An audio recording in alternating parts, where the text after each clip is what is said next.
pass to Johnson. Johnson still going. Dummies again. Johnson gets it away to Brown. Brown goes in to score. Oh, he's serving it down the touchline. Oh, this is unbelievable. They're gonna win it. Oh, what scenes here, what scenes. LeBron James, a shot at history. LeBron stands alone. The NBA's all-time scoring record now belongs to LeBron James.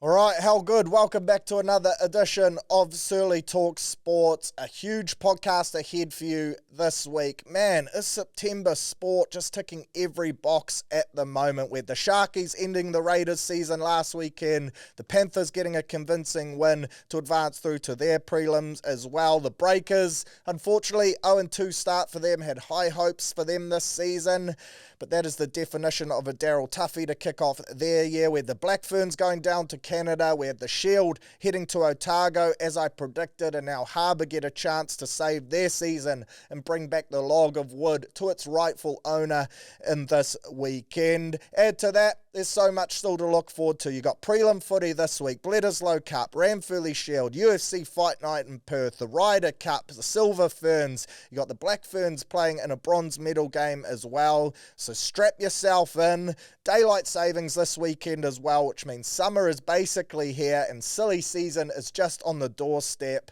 Life is good, ladies and gentlemen, so let's bring the NO on your Thursday. Add to that, TAB, of course, didn't have a podcast promo code for you last week, and that was widely noted by the STS community. Voiced my complaints to the TAB, and they've dished up 2 for us this week. Bonus code to make up for last week's wrongdoings. So here we go. We've got one for the NRL and one for the All Blacks versus Australia as well. For your NRL, the bonus code this week is prelim, so type that in, then place a first try scorer bet on either of the NRL games this weekend. If your player doesn't score first, you'll get your money back in bonus cash up to $20. So that code is prelim. First try scorer bet in either of the games. Your player doesn't score first, money back up to $20. Then All Blacks versus Aussie, the code for that one is Bledisloe, and if you place a first, second or third try scorer bet on the All Blacks versus Aussie game, your player doesn't score first, second or third, then you'll get your money back in bonus cash up to $20 as well. So NRL, code is prelim, first try scorer. All Blacks versus Wallabies, your code is Bledisloe, and that is first, second or third try scorer. Cheers to the TAB. Really appreciate them for getting around the pod. Those codes are exclusive to STS listeners, so get around it as well. If you're having a flutter this weekend, please do so through the TAB. Really appreciate their support. A little shout out to Wendy's too as well. If you follow me on TikTok, you would have seen some content. They came through for your boy last week, chucked me a cheeky little delivery. You'll all know I was pretty dusty on last week's pod, slightly hungover after the Warriors Awards, as I mentioned a couple times throughout the show. Well, they dropped off the old Cheesinator and a Baconator Frosty for me to rip into, and that bounced me back, kicked me into gear. Enjoyed both of them, in particular the Cheesinator. So cheers to Wendy's for hooking up your boy. Of course, official sponsor of the One New Zealand Warriors too. So if it's good enough for the Warriors, it's good enough for us. And get around them this weekend. If you're looking for a hungover feed after overindulging in a couple tins, in particular with daylight savings just around the corner, who can blame you? Then head into your local Wendy's and show them some love too. But lots of boxes to tick. As I mentioned, so much sport to sink the teeth into this weekend. Plus, review from last week. So without further ado, let's get into it and kick her off with the greatest game of all, God's game. NRL, week 2 of finals, done and dusted. 2 good games. Shit, did it suck not having Friday night footy on last week, though. Stoked to see it back this week. Of course, the first game of the weekend was the Raiders versus the Sharks. Raiders going down 12 points to 32. The Faders out in straight sets. They're off to Bali. I think they were the first time that the minor premiers have bowed out in the opening 2 games. They've gone 0-2 since 2009. That is pretty crazy stuff. Look, they're beaten at home by the Sharkies in what was an upset for sure, but man, did the Sharks deserve it. They rocked up to Canberra and they put in a bloody big effort. It wasn't exactly their most polished performance either. They were far from their best, but they were still the better side. Their forward pack just ripped in all night defensively. They were great. Blake Brayley and AFB laid the platform through the middle. Brayley made 61 tackles for just the one miss. That is crazy. Billy Burns, Teague Wilton, Couchman. What a trio those have become. Hardly household names. Teague Wilton, probably the most well-known. Billy Burns playing some great code, managing to keep Britton Nikora on a bench. Geez, they are so underrated. That try to Teague Wilton as well. Pretty unreal skill set display from a second rower just to drop it on the boot that close to the line. A grubber through for himself for a try. That was really nice stuff. And then I thought Trindle and Hines combined for probably their best game of the season so far as a partnership as well. They laid on 5 tries between the two of them. It's just crazy to think the Sharks side, 80 minutes away from a grand final. They've flown under the radar big time. They're on a big winning streak. I feel like the last 2 years as well, they've had so much pressure on them leading into finals footy, so much outside noise, all the experts putting on the pressure saying, are they the real deal? Are they flat track bullies? It seems like this year they've pulled off 2 big upsets against the Roosters. Everyone thought the lads from Bondi would get the win. The Raiders, everyone was tipping in the green machine. Now they are knocking on the door of a grand final. I've got to say their bench as well. Talakai, Britton Nikora, Hamlin Uele in particular. Geez, can they add some punch to a contest? That's for sure. For the Raiders, I think you could tell that Broncos game had taken its toll. They needed to strike early and pile on the points just to ensure that no doubt crept into their mind, no fatigue crept in from the week before. 94 minutes of footy, that would take a big toll on you physically and mentally. Plus, early points, that would have meant that the Raiders fans would have got on them big time and they would have really driven them home. They did score first through Corey Horsburgh, who I tipped out last week as an anytime try scorer. He has a great strike rate against the Sharkies. He was paying $8.50, so if you jumped on that, then well done. But once the Sharks scored twice before halftime, you could almost see that doubt set in. And even a Ricky Stewart spray couldn't get them home. I think it was that Billy Burns try in the second half where he just waltzed through a couple would-be defenders. That started the avalanche for me. I think if Tamale, if that try had been given early in the game, 7 minutes in, it was clearly a double movement, bit of a dumb play from him. But if the Raiders had gone up with that Tamale try into a Horsburgh try and they'd been up 12-0, then that would have been massive. Probably missed opportunities for the Raiders, to be fair. They had a Simi Sasagi try just after halftime, which was disallowed as well. The energy shifts in this game were pretty big, and I just thought Canberra, they didn't show up playing their best footy, that is for sure. The Sharkies, to me, they deserved it. They went hard at that edge of Fogarty and Tomoko. Fogarty missing 7 tackles. Thought KL, Ronaldo, Trindle, Hines, Wilton all exposed them. And all 5 of the Sharkies' tries came down that right-hand side defensively for the Raiders, which has been their leaky side and it's caused them a whole lot of trouble. It's interesting when you look at the stats from this game. Both teams completed at exactly 78%. The possession was 50-50 as well. The Sharks missed more tackles, they made more errors, and they gave away more penalties, but they still won this game. So it wasn't like Cronulla were outstanding.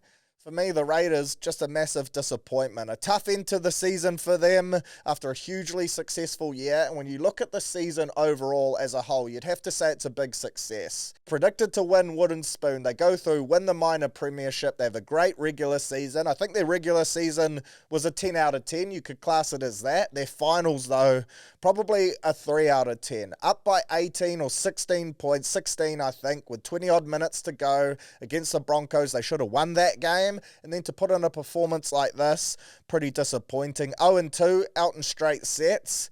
I think that'll really be a rock under the beach towel over the summer for them this year. Of course, tough to lose Strange in the lead-up. That was a big blow for them too, in particular on attack, because I think they really missed him. Interesting call to play Simi Sasagi at 6, not bring in someone like a Sanders, who was your 18th man, because I think they could have potentially brought him in an hour out from kickoff. Instead, they went with Sasagi, who had a great game, but they did lose some playmaking ability there. They lose Fogarty next year, which at the end of the regular season looked like it was going to be a massive loss. Perhaps not as bad now after after his last two performances, but he is still their game driver, so you'd have to think would be a little bit weaker without him. There is some chat though. Jonah Pizzette, potential loan deal to Canberra. Of course, the Bunnies turned him down supposedly last week when offered. I don't think Canberra would do the same. They have massive raps on Sanders, and Sanders and Strange will be a great young combo, but Sanders still unproven at the NRL level, and I think this year would have shown them that they are perhaps very close to a premiership window as well, with some great young talent and a big, slightly older but physical forward pack that can take it to anyone too. So interesting to see how they show up next year. Disappointing end to the season for them. No doubt Ricky Stewart was spewing at that result and the performance. Sharks though, dragged them into a grind, which is exactly what they had to do. Defended their dicks off, came away with the chocolates. Ronaldo Mulitalo again gets the last laugh. Love seeing the Sharks fans do the Viking clap as well. And to be honest, it's hard to feel for guys like Tamale and that. I saw Sky Sport going in on him with the Mana Wave meme. He's now off to Bali. Tapane with the crying faces. He'll be lacing up for the Kiwis. Can't wait to see him in the black jersey again. But yeah, well done to the Sharkies. Behind AFB, Brayley, Trindle, Nico Hines, they get the job done. And on they march into Melbourne. Bloody tough task, but why can't they knock them off? Again, that underdog narrative continues for Craig Fitzgibbons, lads. And then on the Sunday, Dogs 26, Panthers 46. The parade's in Belmore. I believe they kicked off in Bankstown at about 6 a.m, which is pretty crazy, but shit did they turn sour once the ball got kicked off. The Doggies fans, they're elite at showing up pre-game. I think there was a video of Stephen Crichton opening up his hotel curtains, and there were just thousands of fans there cheering for him like he's the bloody king of the world. But geez, did they miss him. Anyway, once the ball got kicked off, you could tell this was going to be one-way traffic from about the 5-minute mark onwards. This was all Penrith. They put on a clinic, a finals footy expo of how to play the game on the biggest stage. And at halftime, up 36 points to 8. This one was good night nurse. The game was well and truly gone. And fuck me, was Nathan Cleary outstanding. He wasn't the only one as well. Alamotti and To'o, they combined for just over 500 run meters and 5 tries. Paul Alamotti, what a coaching masterclass from Cleary. And who was I to question it a couple weeks ago? I was saying bloody harsh on old Milky. Tom Jenkins thought he should have been in the team after an outstanding year. Training squad with New South Wales. Come on in leaps and bounds. He wasn't even going to be playing cup footy at the start of the season. So the fact he'd strung this form together was unreal. And I was criticising Ivan for dropping him. Well, shit, did this performance justify that decision? I don't think Jenkins could pull out a performance like that. Alamotti's ceiling is by far higher than what Jenkins is, and this was him just playing at his best. Up against his old side too, in the Dogs. You could tell he wanted to put on a clinic in this one, and that's exactly what he did. Had some cold try celebrations as well. And between him and To'o on the wings, they got power to start off their sets and yardage carries, and then you always know what you're going to get from Edwards. Hard worker, over 200 odd metres. Their back three is just a meter-eating machine, and I don't think you can gloss over the performance from Brian To'o too, who perhaps got a bit overdone here by Alamotti in this game, a little bit outplayed in terms of stats, but fuck, his performance was massive as well. Scored the first try, and from there he just kicked on his yardage carries. He takes 3 or 4 defenders to stop him every time. Bloody elite player. Funny bloke too. His post-game interviews are so good. Said Liam Martin had got gout instead of a hurt rib. I think last week he turned to face the camera side on and did the rest of the interview that way after the cameraman was telling him to look down the barrel. He's just one of the game's great characters, and for me, he is probably the greatest winger of all time, in my humble opinion. The bloke is a beast. The Dogs, they had no answer for Penrith's outsides, and Penrith in general, they certainly didn't have an answer for Nathan Cleary. Cometh the hour, cometh the chin, finals footy. This bloke loves it. He had a try assist, 7 from 8 off the tee. Hadn't been goal kicking a whole lot. Decided to pick up the tee for this one though, and just slots them at a prolific rate. He had 18 points in total, kicked a 40-20 as well. He just controlled this game beautifully. I was surprised they didn't pull him off the paddock early once the game was won as well. I think Mitch Kenny was the only bloke that got a spell, I was screaming at the TV set. I would have been pulling off a Nathan. Excuse that. That sounds dirty, but I'm talking in a football terms. I would have been subbing off, I should say, Nathan, Liam Martin, Isaiah Yeo, Brian To'o. Just play with 12. Fuck it, you're up by that much. Again, who am I to question Ivan? He certainly knows what he's doing, but the Panthers just so slick. I think they completed 100% of their sets in the first half. Man, they can just go to another level when it counts the most. For the Dogs, I thought they were incredibly disappointing. I actually rated the decision to start Reid Marnie for this game late as well. A bit of an admission from Zeraldo that perhaps he's got things wrong this year. It's funny, they go into a prelim after all this drama with Reid Marnie starting at 9 and Sexton starting at 7, of course. Forced by injury with Stephen Crichton, but still perhaps a slight tip of the hat that he got this one wrong down the back end of the year. For me, the only time they looked dangerous was when they gave the ball to Lockie Galvin and he was able to put Preston through holes. I thought Jacob Preston was one of the best players on the paddock, and in a losing side, I thought he was great. They clearly went at Blaze Talangi, which I think the Broncos need to do this week. More on that shortly. He missed 10 tackles in this game. And those two, for me, were the Dogs' best by a country mile. I thought they tried hard, but they just got bullied in every aspect. And now they go out in straight sets as well. 2 wins and 6 losses in their final 8 games of the season. In a year, for me, that started so positively. Dogs fans were up and about, daring to believe. They bring in Galvin. Galvin Gate happens. Geez, how well were they tracking before that to the fall-off after? I don't think you can all blame Lockie for that too, and I think long-term it was the right call to make, bringing him in. I have no doubt he's going to be a superstar of the future, and I actually thought he played pretty well in this game, to be fair. If they win a comp in the next few years, I think that decision would have been justified, but to see them sabotage this season in such a brutal manner, geez, I certainly wasn't expecting that. They'll get Leo Thompson next year too, which will be massive for their forward pack, because I think they just get bullied through the middle. They have a smaller pack with fast foot speed, but up against these teams like a Penrith, like a Broncos, like a Raiders, I think that was always going to get exposed. Shout out to Isaiah Papali'i too, jumping back to the Panthers. 38 minutes, 153 run meters, a try, 13 tackles, 0 missed. When you add that to last week and a shift he put in against the Warriors, in his last 77 minutes of footy, he's ran for 335 run meters and 2 tries. He's quietly become one of the best impact players off the bench in this final series, and what an asset he is proving to be. What a signing he is proving to be for them off the Rimu. Unreal scenes there from IPAP. On to this week we march, though, into the prelims. Just 4 teams remain. They're battling it out for a spot in next weekend's grand final. Friday night, we'll see the Storm host the Sharkies at Amy Park in Melbourne. A massive weekend of sport in Melbourne too. AFL grand final on the Saturday, which is why there's no Saturday game in this one. The NRL decided not to clash with them. I see Snoop Dogg performing pre-game or halftime in that game too. Saw him banging over a couple nudges too on the MCG. Looked like he could strike a nut pretty well, old Snoop. Didn't have that in my predicted sporting cards for 2025. But back to this game.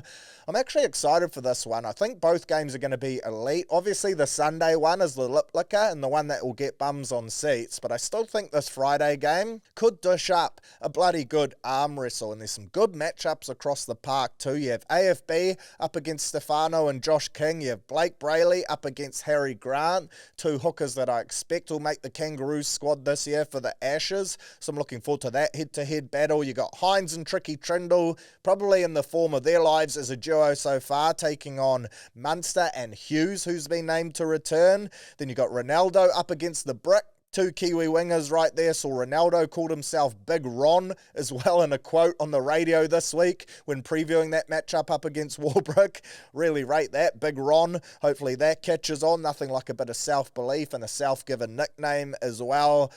But there are some great battles across this game for sure. For the Storm, Huge inclusions for them. It's great to see them almost back to full strength as well. All 4 teams actually coming healthy at the right time. But they have named Jerome Hughes, that fractured forearm. It appears he's going to be good to go. Apparently he's looked good in training. He's taken some contact. He's been ticking the boxes. No doubt a one-way ticket to Quarter Zone City. He'll barely be able to feel that left side of his body. I think his left shoulder was the one he injured earlier in the lead up to doing his forearm too. So no doubt that whole limb will just be numbed the shit out of. But good to see him back, available and ready to go. Tough for Jonah Pizzette, who drops out, but it is what it is. He's your reigning Dally M medalist, and on his day, he's the only one that can go with Cleary and Moses in terms of your best sevens in the competition.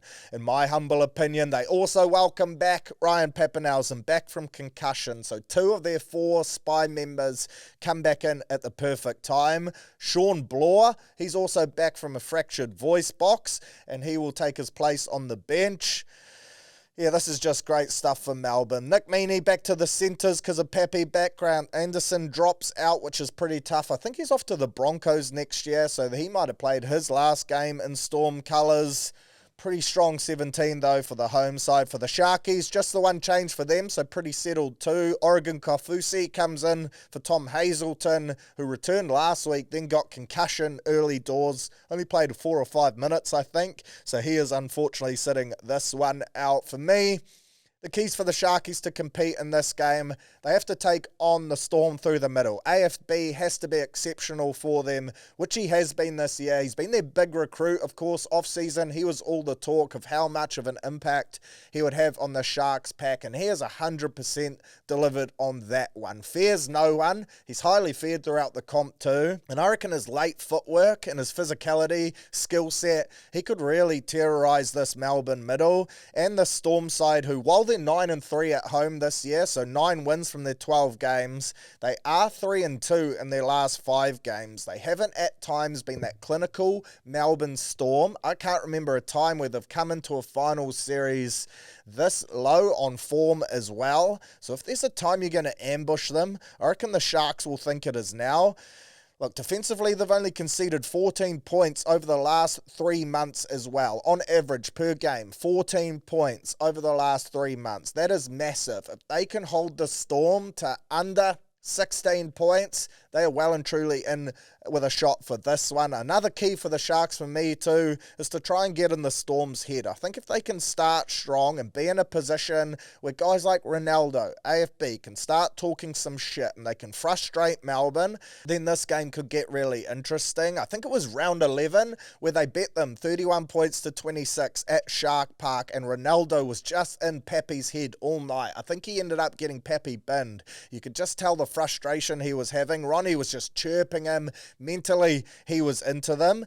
The Sharks have a bit about them as well. They're not afraid to win at all costs, and I think if they can play from in front, or at least drag it out and make this like a 12-all slog with 60 minutes gone, then they're well and truly in with a crack. So for me, Sharks, their biggest chance for winning, win the middle. AFB, strong carries, quick play, the balls break. Brayley can then do his thing just to take some of that playmaking pressure off Trindle and Hines. Trindle's kicking game last week was outstanding too. If he can dish up another shift like that, that'll go a long way. I have no doubt they're going to target William Warbrick too, who made a couple of errors on kick catch and on yardage returns against the Bulldogs in week 1 of the finals. So I think plenty of aerial traffic will be going his way. Win the middle, lock in on defense, and then try get in the Storm's head mentally. Then that will be huge for the Storm. Look, I think everyone knows their keys to winning. It's that spine. They hit in big favourites, and it's hard to argue against that. If they play close to their best, which I don't think they've done for a little while now, but if they dish up an 8 out of 10 or more, then I think they could win this game and win it fairly handsomely as well. Munster, Hughes, Grant, Paps, Katoa, Coates, Stefano, they just have class all over the paddock. Hughes will be a big watch. I do think he plays, though. I don't think Bellamy would have named him in the 7 jersey if he wasn't 100% good to go. I don't think Jerome would have done that easier. Of course, 24 hours out will be a great indication. If they cut Pizzette off the bench, then you know that he is really ready to go. He'll be pulling the strings for them, and I just think they'll have too many weapons, in particular at home, and they're going to book themselves another trip to the GF. If this one goes according to plan and it's a smooth game of open footy, then I can see Melbourne doing it 13 plus. But yeah, again, maybe I'm dumb and writing off the Sharks at my own peril. I thought they'd lose to the Roosters and the Raiders, and here they are. Sunday, Arvo, there's no doubt this one is the game of the round for me. This is going to be a lip licker. Haas versus Leota, Cleary versus Reynolds, Edwards versus Walshy. I said that Shark-Storm game and matchups across the park. Well, this one is going to be massive. And although Cleary and Walsh aren't a head-to-head matchup, seeing the best two players in the comp at the moment go at it form-wise on a sunny Suncorp Sunday Arvo, 28 degrees it's expected to be forecasted. It doesn't get much better than that. Sunday Arvo running footy is just so fucking good. I wish they would bring back the earlier grand finals too, because that gets maximum bums on seats. It's just a great time slot to watch. 8 p.m. kickoff for us Kiwis fans for a grand final. That just fucking sucks, but we get treated to this one. I can't wait for this game for the Broncos. Adam Reynolds, he's back to steer the ship after missing 5 games with a hamstring injury. Wham bam, Ezra Mam, he also returns via the bench from a hamstring niggle as well. Billy Walters, unfortunate to see him go down, ACL injury, so Ben Hunt shifts to 5'8". Tyson Smoothie takes over at lock from Paddy Carrigan, who of course has been suspended. Selwyn Cobbo listed on an extended bench. Believe he played Q Cup last week, got through that all right, so he could be a late change as well, although I think their edges have been playing so well lately that it would almost be a little bit dumb to tinker with things. Madge does love rolling the dice though, so I could see that happening. Then for the Panthers, they'll be at full strength. Liam Martin, ribs, good to go. Casey McLean, hip, good to go. Mitch Kenny, restricted workload last week, only the 58 minutes in his return from a hamstring strain, so he will be ready to empty the tank as well. For the Broncos to win, I believe they have to take the blueprint from the only area that the Dogs had success in last week. Go hard at that left edge of the Panthers defensively. Target Blaze, target Casey McLean. It's interesting, the Broncos have only scored 29% of their tries this season down that side. But with Reynolds there, Ricky, Staggs, and then Walshy out the back of some shape with Kirapani on the wing there, they have the attacking weapons to really go at them there and try expose them. Katoni Staggs in particular, if he can have the game of his season in this one, then I think they are a fair dinkum chance. He has been deadly over the last month and a bit. Scored 4 tries in his last 5 games. That is the Broncos' best shot for me at pulling this one off, is just to go all out at that young Penrith duo and see if they can get results. No Carrigan will hurt them, but in Ezra Mam at 14, I think they have a real attacking weapon there that they can bring him on with, 10 minutes to go in the first half, move Hunt to 9, and just let Ezra run the footy, play eyes up, and do what he does best. That's what he did in that 2023 grand final against the Panthers, where he skinned them, scored 3 tries, probably one of the best individual performances in a grand final that won't be remembered because he was in a losing side. Apparently he dropped into $1.05 to win the Clive Churchill live during that game with 20 odd minutes to go before Cleary and the Panthers did their thing and caused some heartbreak. But Ezra for them off the bench could be massive. I mentioned the loss of Carrigan though. I think that is really going to hurt them. In order for Walshy to do what he's been doing lately, that Broncos middles have been having to lay a platform. I also think the loss of Billy Walters is bigger than people expect as well. Really does suck to see him go down. I reckon he's almost been the unsung hero for the Broncos this year. He's been exceptional, was in some career best form, and that will be a big loss for sure. For the Panthers, look, Cleary, he's outscored the Broncos himself in the last 4 games he has played against them, 49 points to 48. That is crazy. He scored 3 tries, kicked 18 from 19 goals, and also a field goal. He's had the wood on the lads from Brizzy. He's also won 26 of his last straight day games. Loves playing Suns out footy. That 2023 Grand Final when he took over, there is no doubt that if this game goes down to the wire and Cleary has the ball in his hands, the Broncos lads, they're going to have some PTSD pop back up in that situation for sure. Reece Walsh, he's actually lost his last 7 straight games against the Panthers as well. So mentally, you'd have to think coming into this game, and the Broncos can deny it, which I see they've been trying to do already, but there has to be a small part in their minds that just fears the Panthers for sure. Man, everything is going to run through Nathan 100%, and the Panthers are just going to rock up and do their thing like clockwork. Their back three will run for 600 plus metres. They'll start their sets off yardage so well. Leota and Lindsay Smith will lay a platform through the middle. Mitch Kenny will be great out of 9. He'll just play that distributor role, plus he will lead up the line speed through the middle defensively. You'll have Isaiah Yeo and Cleary pulling the strings on attack. That strike out wide with Casey McLean in the centres, and then IPAP off the bench.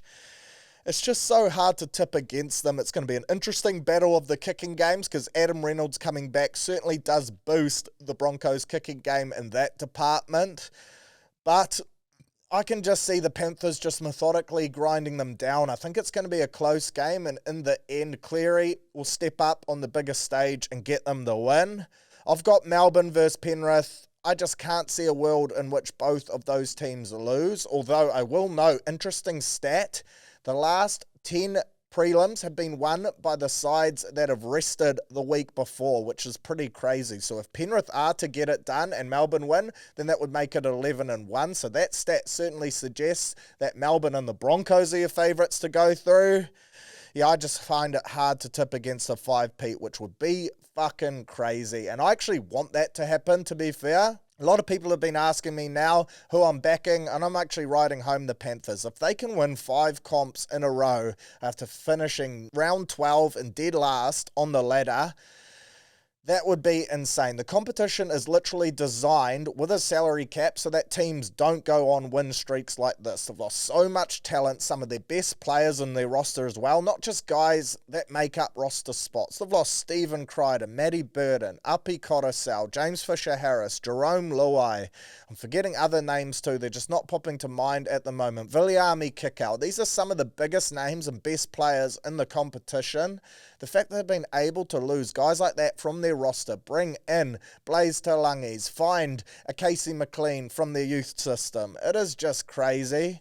Paul Alamotti, look at him. He's just a testament to how players go to another level when they are at Penrith. And if they can go a 5-peat, personally, I want to witness that. So I can say I was alive when I saw the Panthers win 5 competitions in a row. Plus, for me, that would get old Ivan Cleary even closer to retirement. Nathan, what more can you achieve? Those two then come to the Warriors. Ivan, our head of football. Webby, our head coach. Nathan and Jet in the Hearts in a couple years' time. What a narrative that would be, and what a result it would be for the Warriors as well. But personally, Melbourne, Penrith for me, I think those two should advance. But that Sunday game, I'm just so excited for that one in particular. Speaking of excited for a game as well, New South Wales Cup Grand Final.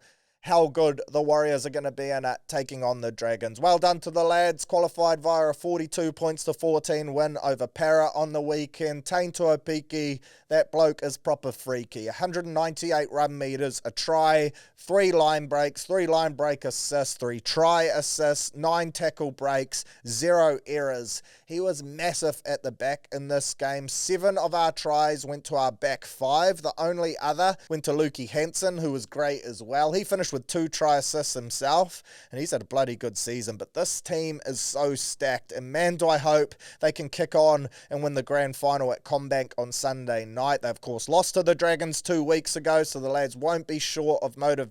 And with guys like Ali, Sam Healy, Tanner Boyd, and Tanner Stowers-Smith back in the lineup, they didn't play in that game. I think we do get revenge and win this competition. It's just elite. The season they have had, the culture, the connection they have as a group.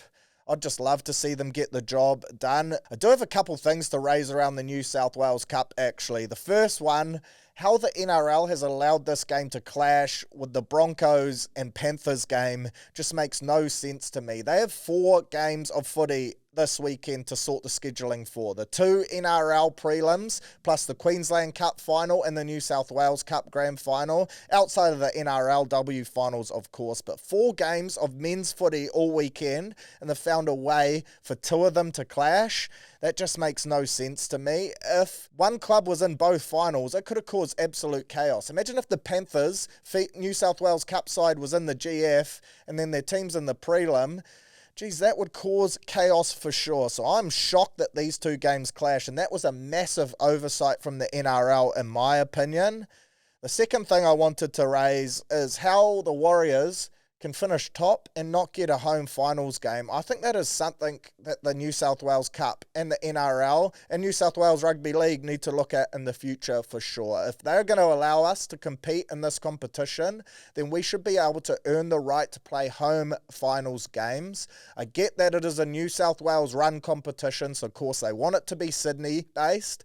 But if you're going to allow us to compete and we earn the right, then I reckon we should 100% be allowed to play finals games at Mount Smart when we can play regular home season games there. To me, it just doesn't make sense. I agree. Grand final over at CommBank, that 100% makes sense.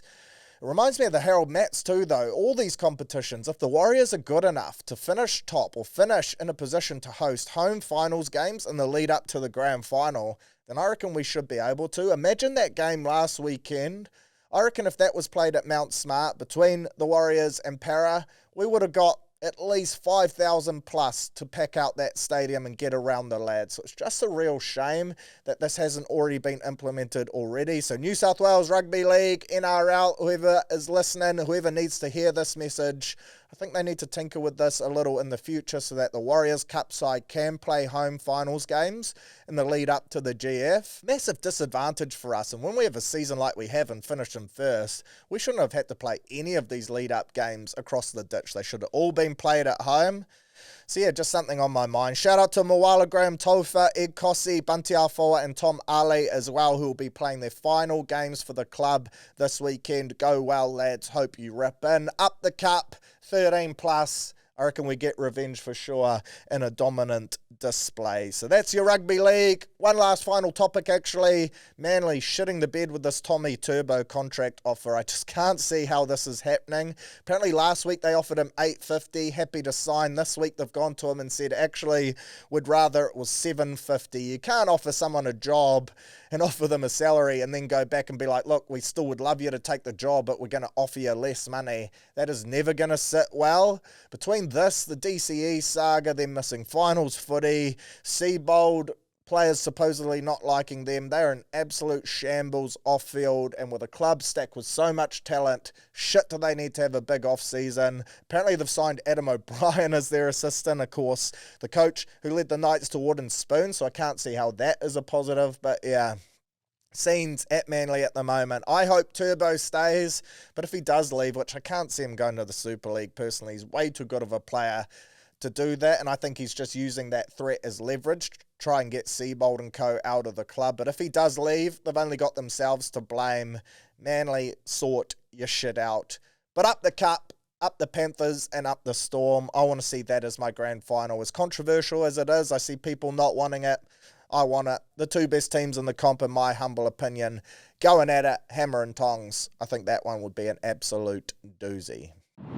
Rugby union, plenty going on in the 15-man and women code, actually. Unfortunate to see the Black Ferns bow out, losing in the semi-finals to Canada, who certainly deserved that win. Shit, did they start fast. I think 24-7 it was at halftime, and from there, the game was probably gone. Black Ferns slow out the blocks, built into the game, and probably had the better of the second halves, but Canada, deserved winners. I thought they were outstanding. Speaking of outstanding, Olsen Baker, our number 8, she was elite. Arguably Ranferley, the best player on the paddock in a losing side.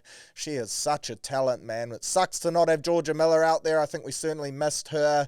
But yeah, tough times for the Black Ferns. Canada now to play England in the final this week. We play for third, bronze medal against France. So hopefully we can bounce back and finish that tournament on a high. But shout out to the Ferns. Sydney didn't go down without swinging. Just outplayed on the day by a bloody good Canada team. But certainly the talk of the town this weekend has to be that All Blacks versus Australia Bledisloe Cup match at Eden Park. Can't wait for this one. Speaking of Arvo footy, Saturday Arvo, 5 p.m. at the Fortress, the Garden of Eden. Unfortunately, it doesn't look like the weather gods are going to play ball and dish up a doozy of a day, because that would have been the icing on the cake. I think there's a bit of rain expected to be about, but who knows? Weathermen, I always say the only job you can get it wrong every day and still keep your gig, because I feel like they are always fucking way off the mark. So let's hope that's the case and the sun will be out shining over the Fortress. I'm excited for this one. All Blacks boosted by some returns from injury as well. Cam Roigard, Cortez Ratama, both back. Cody Taylor, Patrick Tuipolotu, they are all available for selection this week. And I think Razor would be crazy to not chuck all four straight back into the 23. For me, Roigard comes straight back in to start at 9. Thought he looked really good in limited minutes for counties on the weekend, and his ability to reach straight back to best performance off the back of injuries is pretty crazy. He did this when he came back from his knee injury too. It only takes him 20-odd minutes to show that he is good to go and ready to play at the international level again. Did it on the weekend, carved up for counties, scored a try too. Looked like he hadn't been out for any time. Looked good to go. So surely he slots back into the 9. I think Cortez Ratama should slot into the 21 jersey as well. Cody Taylor, that's a no-brainer at hooker. Push Samasoni Taukeiaho back to the bench, and he'll add some physicality off the pine for sure. And then I think Patrick Tuipolotu has to come onto the bench as well for the physical aspect that he brings this team. I think we really missed him in the second half of that South Africa test, where he would have just muscled up and not taken a backward step to that big Springboks forward pack. The Wallabies, they will be without a couple big boppers themselves. Of course, Will Skelton playing over in France, Rob Valentini, he will be out of this team too, which is a massive blow for them. The Wallabies, the key to their game so far, they've got an exciting back line, but the key for their pack has been getting over gain line. You can't unlock those lethal attacking talents out wide in Ikitau, in Joseph Suali'i, in Jorgensen and co, unless you are going forward. And this could be a real struggle for them in this game. I see Pete Samu has come into the squad, and it looks like they will start him just for a big ball-carrying body. Harry Wilson, guys like that won't roll over, and they will be up for things, but it'll be interesting to see if they can go with the All Blacks physically, in particular in that loose forward trio, which I think will be unchanged for us and would have been a huge focus point for the All Blacks this weekend, is winning that battle up front after we got bullied in almost every aspect of the forward pack against the Box. Mike Cron, of course, with Aussie now, their scrum has turned around massively. Our scrum has been a real worry for us, in particular in the second half. If anyone knows the key to the dark arts and how to get the upper hand on the All Blacks at set piece time, it is Mike Cron. So I have no doubt the Wallabies will be targeting that area too. But I expect our All Black pack in particular to stand up and look to put on a big performance. I see a lot of All Blacks fans worried about this one. And to be honest, I don't think it's going to be a walk in the park. I think the Wallabies, they would have targeted this game all year. This is the one on the calendar. They want to win the Bledisloe. They haven't had it since 2003. They haven't bet us at Eden Park either since 1986. They've copped 22 straight L's there, and this is their best chance to pull it off. But in saying that, I think that loss, that record defeat at the Cape Town to the Springboks, was the worst thing that could happen to the Wallabies. For me, there is no way in hell we rock up and we lose the Eden Park record and we lose the Bledisloe off the back of that performance 2 weeks ago. I think the boys will be so fired up to right the wrongs, and we will put in a huge shift in front of what is going to be a sold-out Fortress. Yeah, I'd be incredibly surprised and gutted if we lose this game as well. Look, both teams named Thursday. I'm not expecting too many shocks. I do see Auckland. There's no Caleb Clark and no Rico Ioane for them, so perhaps those two have played their way back in. I'd love to see Leroy Carter keep a wing spot. As I mentioned, I think Roigard and all those guys come back into the squad, and those will be the main changes. I just want to see us play expensive footy. Don't kick the ball away aimlessly. I want our forward pack to front, which I think they will, allow our Lucy's and co to get us over gain line, and then we move the ball to edges. We have the ability to play footy and the players and the skill set to do it. So let's do it, and I think having Roigard back at 9 will help us so much as well. His support play, his kicking game, big body, loves a dart. I reckon he's going to prove to be massive. He's one of the best 9s, if not the best 9 in the world, in my opinion. The Wallabies, you can't write them off. They've shown throughout this rugby championship, they lead it currently, so that is proof in the pudding right there. But they have shown in games, they are never out of matches. Pulled off a massive comeback win to beat Argentina in that first test and almost did it again to beat them in the second. If they are down by 15, 20 odd points, they can claw that back in the space of 10 minutes. They have attacking threats. Their midfield too, shit is that going to test us. Len Ikitau available for selection again. Him and Joseph Suaalii up against what I'd assume would be Geordie and Billy Proctor. I think they will stick with Billy in the 13. That is going to be a great matchup. Yeah, I'm excited for this one. There is big matchups all across the park. I just think physically up front we're going to be too good. That's what I'm hoping for anyway. Our forward pack will lay a platform and we get the chockies there. There's just too much history between these two sides. Then you add in the Eden Park factor. All Blacks stinging off the back of their performance last time. I think we see a big response from them. Sticking to Wallabies too. Marky Mark Nwanganetawase announcing yesterday, or leaked to announce basically. I don't think it's been officially confirmed, but Aussie media are saying he has informed the Roosters he will be going back to rugby at the end of the 2026 season. There's rumours he will head to Japan, bank a massive one-year contract, and then still be available for the Wallabies for selection for that 2027 Home World Cup, which is the best of both worlds for them, really. Of course, they recently changed their selection rules to be able to pick up guys like Skelton and that from overseas. They've made it an open slather, so under their new eligibility rules, Marky Mark can certainly do this. Him in Japan, he'd probably bank, 1.3, 1.4 for a single season. Easy on the body, he'd carve it up over there, and then he can come back and play in a home World Cup in a Wallabies side that will be peaking. Just makes a lot of sense. There's a bit of chat around an Angus Crichton perhaps wanting to do the same and play in that home World Cup in 2027. He was an ex-Wallabies schoolboys representative, I believe, second 5, so he would be a great addition too. Like, this Wallabies side could be stacked, their backline in particular. When you look at it, like Ikitau, Joseph Suaalii, Mark Nwanganetawase, Jorgensen, Tom Wright, holy fuck, that is some attacking talent right there. Geez, they could be good odds on chance to try and win it back at home, which would be massive for Australian rugby. But a huge call there from Marky Mark and a big one for Aussie rugby too. That Home World Cup is appearing to be a massive lure, and the eligibility law change for them could prove to be a masterstroke as they look to field their strongest squad possible for that competition.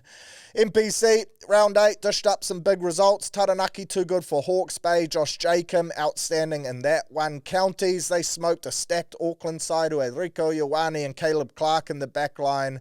Counties, they were boosted by Roigard, as I mentioned, and they're just playing some great code over the last 3 weeks. First few weeks of the comp, they looked horrible, picked up their first dub against Harbour, and then from there, they've come on in leaps and bounds. 49 points to 28. That is a great scoreline in a local derby to keep their finals hopes alive. We had Wellington put 75 on Southland. Poor Southland, the lads from the Cargill, they've conceded 193 points in their last 3 games. Since winning the Shield, they then, of course, lost it to Canterbury, and shit has the hangover been huge. That's almost 200 points in, 240 minutes? That is not a good look. Waikato, they bet Tasman. Harbour found a way to lose again. Shit, do I feel sorry for the boys. Definitely the better team against Northland. Looked like they had the game wrapped up. Turned down 3 points with about 5 minutes to go, which would have pushed it outside of a penalty margin. Didn't score, decided to kick to touch. I think we lost the line out or gave away a penalty. Northland marched down the field. Rivers Rehana kicks a clutch penalty with about 30 seconds to go, and the Tunnies get the dub. Shout out to Jed Melvin. Fuck, he's having a season for them. Surely a Super Rugby side is trying to sign him. Bay of Plenty, they smoked Manawatu as well, 55 points to 19 to continue building into their season. But the big result for me, had to be the Shield, on the move again, and I called this one. I called it as part of a big prophecy which sees Harbour end up with it. We'll touch more on that shortly, but well done to the Golden O. 38 points to 36. They win this one in Christchurch. Despite being down 15 points with 23 minutes to go, they scored 17 unanswered points to win this game in what was a great watch. And I have to say, I love watching Otago play. They play an exciting brand of footy, got a great forward pack, an exciting loose forward trio, some young guns in the backline too. Pledger, Cam Miller lead them around the paddock perfectly, and they've got plenty of great strike out wide. Man, Lucas Casey, they're 7, 22 years old, Kerry High School lad, old K squared, played Blues 18s, NZ Secondary School 7s, played Bars, played NZ Under 20s Barbarians last year too.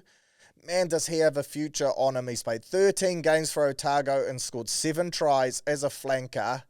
He does the tough stuff. He carries hard. He's good size too, a good build. He's physical, doesn't shy away from the tough areas of the game, but he also has some unreal razzle in him. That second try he scored made something from nothing, just looked like a basic carry as a lead runner, goes straight through, one-on-one with the fullback, turns on the razzle, completely bamboozled him with his footwork. Man, he is just an unreal talent, man. Him and Ollie Mathers, those two are some hybrids right there, the Prius of flankers. You just love to see it.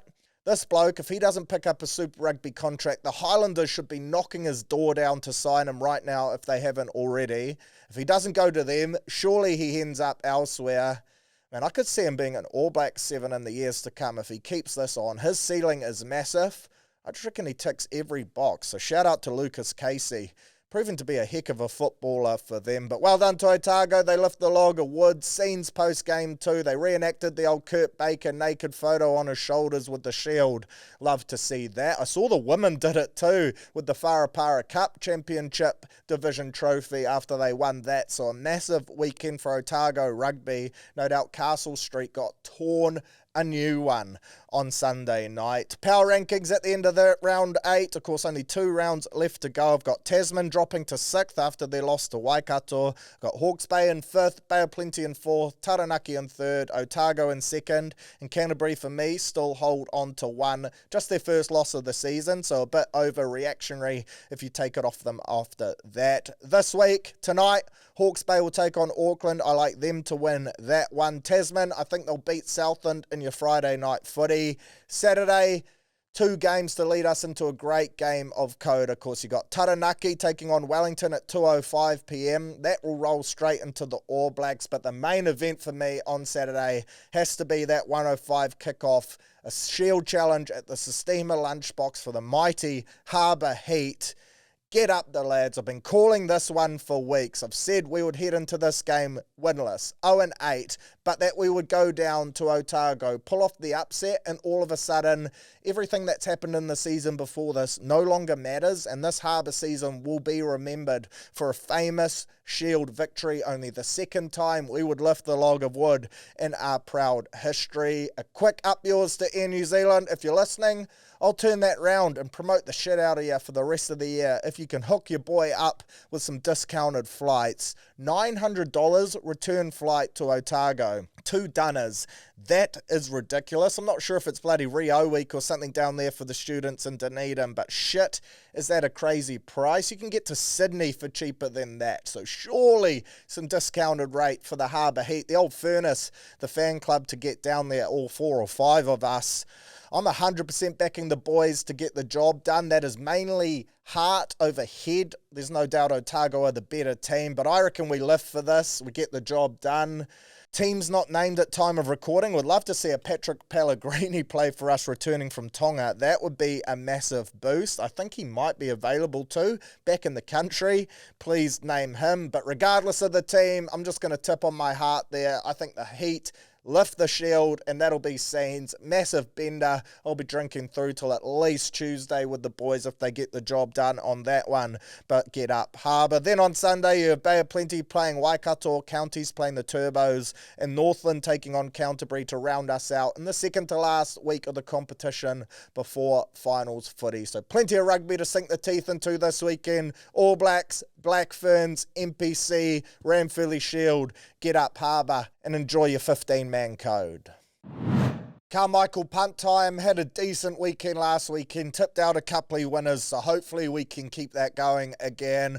Of course, just the prelims in your NRL, but plenty of other sport to cover off. But let's start with God's Game Rugby League, Friday night footy, Storm versus the Sharks. The Storm, they've won their last 4 finals games at Amy Park. The Sharks, they've only conceded 14 tries per game over the last 3 months. Harry Grant, try scorer, love him in this one. He scored 6 tries in his last 4 games against the Sharks. He's paying $4.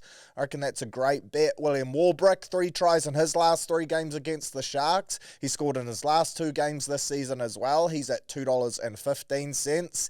Ali Katoa, old what the Ali, he scored in each of his last 3 games. $2.50 for him. Outside his preferred half partner in Jerome Hughes again. I reckon that's a good shout. And then, of course, Xavier Coates, 41 tries in 38 games at Amy Park. He's paying $1.78 up against Sione Katoa. I reckon he'll be a massive kick target all night long, so I like him to outleap Katoa and dot down for a couple tries as well. For the Sharks, Ronaldo Mulitalo, no surprises. He's your go-to guy for them. He scored 8 tries in his last 5 games this season and 4 in his last 5 games against the Melbourne Storm. He's paying $2.15. He'll be up against Will Warbrick as well. KL Iro, he scored last week, cross, so he's broken that try-scoring drought. He's back on the scorer's sheet, paying $3.40. That's some good odds there. Nico Hines at $6 is juicy. I feel like Nico's been scoring a couple lately, so that's not bad. He's been sweeping around the back a lot of shape too, playing second hands outside Trindle, so opportunities could open up for him there. The Sharks second rowers, in fact, basically everyone outside of Mulitalo playing decent coin for them. Teague Wilton, Billy Burns, they're both at $7, and AFB generously priced at $6.75. If he can cross, that sets you up for a massive same-game multi, and maybe he's your guy you chuck in for a first try scorer. Why not? Used to do it all the time at the Warriors. That would be paying juicy. My same-game multi for this one, though, I'm going Warbrick, Grant, and the Storm to win. That is paying $18.32.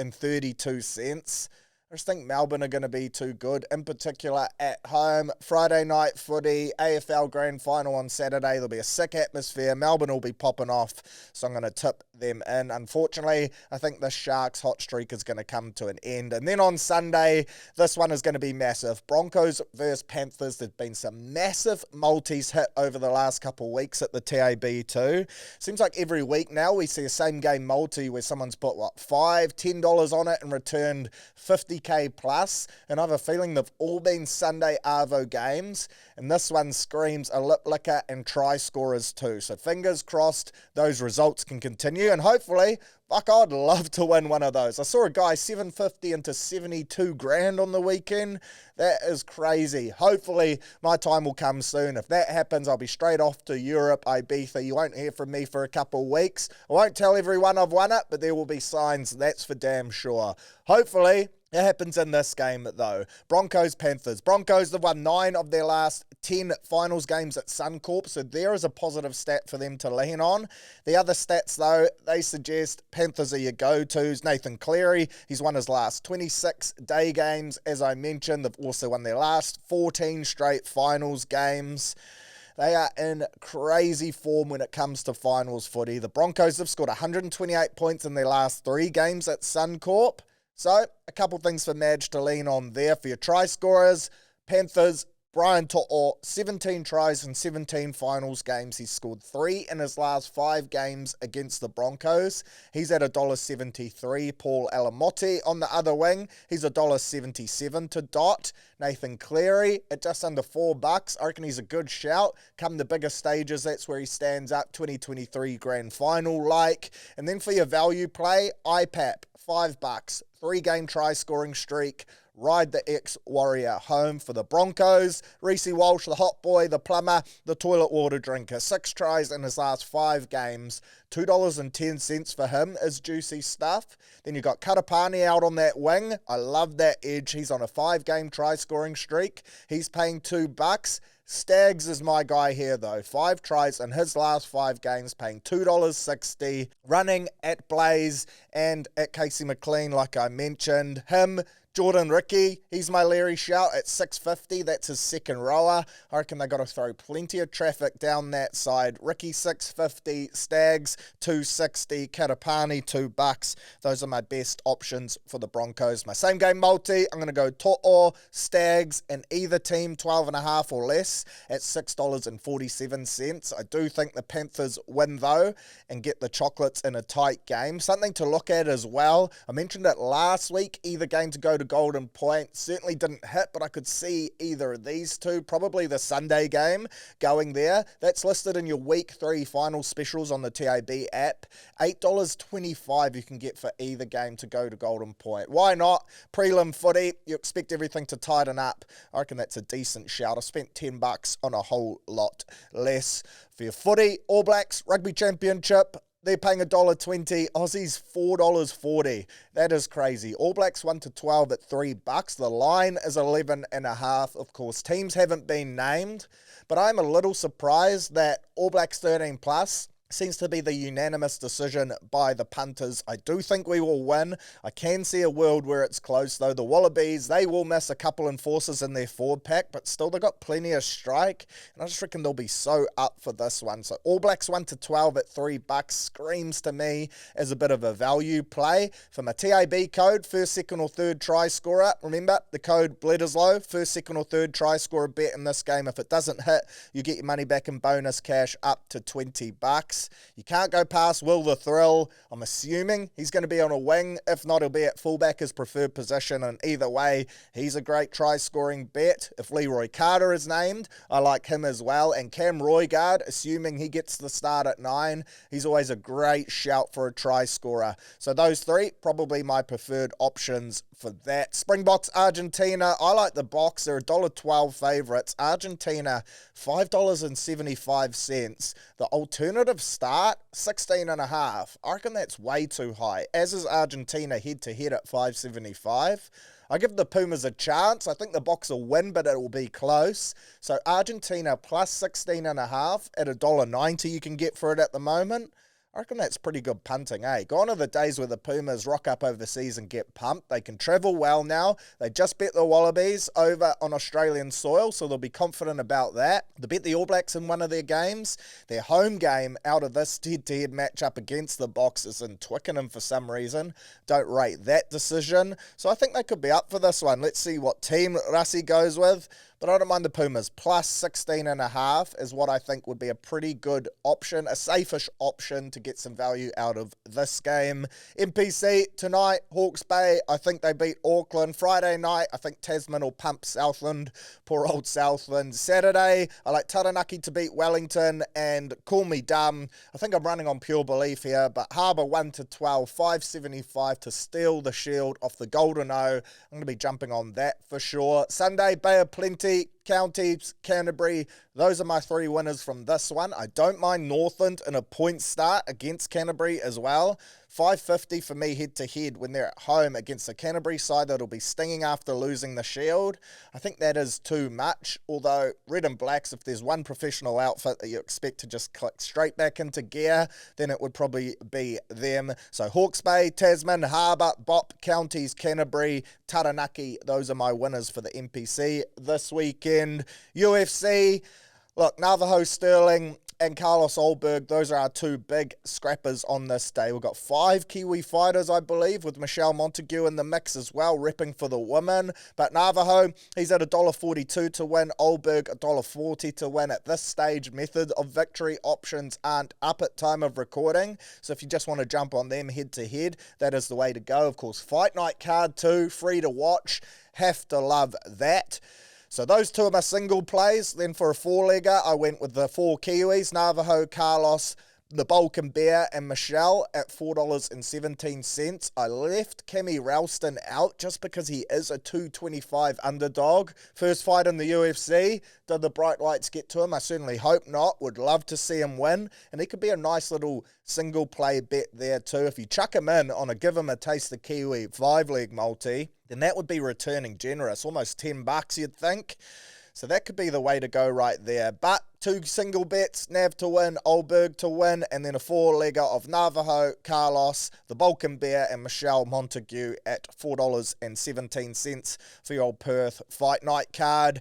NFL Week 3 recap. As you remember, last week went the perfect round. Tipped out plenty of winners. Well, this week, I almost did it again. Came within a bee's dick. The Tuesday game, the final game of the round, was my downfall. Gave you 8 head-to-head tips last week, and I hit on 7. The form continues.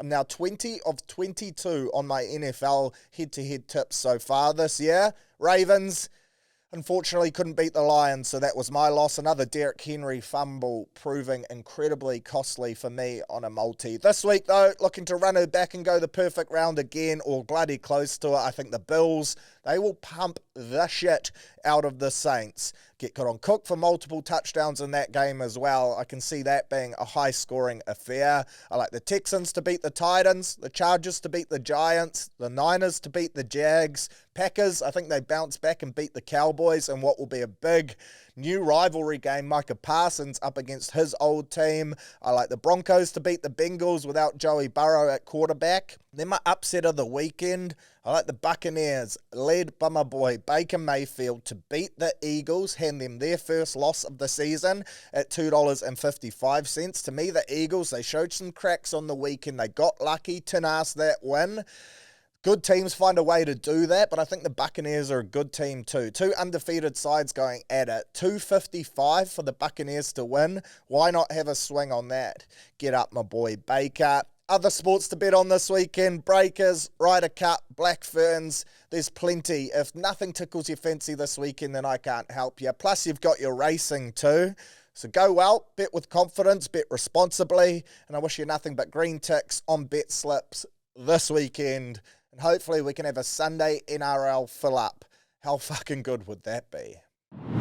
Right, that's us for another week. As always, really hope you've enjoyed the pod, and cheers for tuning in. We're getting closer to the big dance. Next week we'll have a grand final preview for the NRL, plus of course some All Blacks, and a review of everything that's happened this week as well. So I hope to catch you back here, same time, same place next weekend. Up the mighty Harbour Heat, go win the log. Up the All Blacks, go defend the fortress and lock up the Bledisloe. And yeah, up the Panthers. I'm chasing a 5-peat. But most importantly, up the New South Wales Cup. Go get them, lads. Win that grand final. Bring a premiership back to our shores so we can kick on and celebrate the shit out of that one too. How fucking good would that be? Up the Wars, baby. Still alive in September footy. Up the mighty Cup. Big fizz.